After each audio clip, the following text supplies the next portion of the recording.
The first contact between a UFO and the Iranian military occurred in 1976 above the city of Tehran. It was a cool desert night. There were no clouds in the sky. The Milky Way stretched across the heavens like an oasis in a black desert. The sound of shopkeepers closing up their stalls for the night filled the air. Then, suddenly, the skies over Tehran lit up. It was just after midnight on September 19th. Tehran residents began telephoning the local airport, frantically relaying the same message. They were seeing bright lights in the sky. The lights seemed to hover in place and then move rapidly to a different location. It was as if the lights were looking for something or someone. The military and airport personnel checked the radar, but nothing showed up.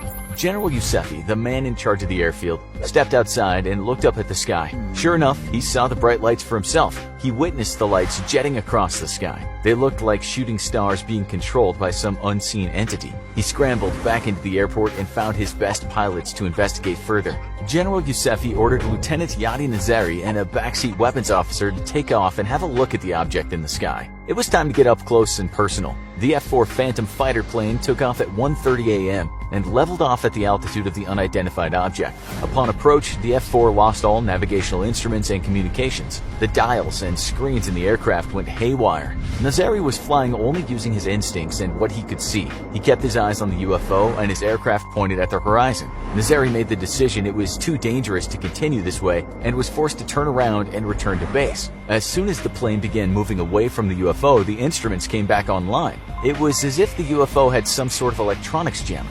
A second F-4 Phantom was launched at 1:40 a.m., piloted by Lieutenant Parvez Jafari. He approached the UFO and acquired a radar lock. This meant that there was definitely something tangible in the sky. The UFO was a solid mass that reflected the radar and therefore couldn't have been ball lightning or any form of pure energy. Upon getting closer to the UFO, Jafari reported that its lights were alternating in color from blue, green, red, and orange. They were strobing so quickly that they almost appeared to be solid. The UFO began to move south and Jafari pursued the vessel. All of a sudden, the UFO stopped in mid-air. It just sat there unmoving, as if the law of gravity was a force that it could choose to obey or not. Jafari veered around and stopped the aircraft so he wouldn't collide with it. He turned his jet back around and headed back toward the unidentified vessel at a slower speed. On the return approach by Jafari, something even stranger happened.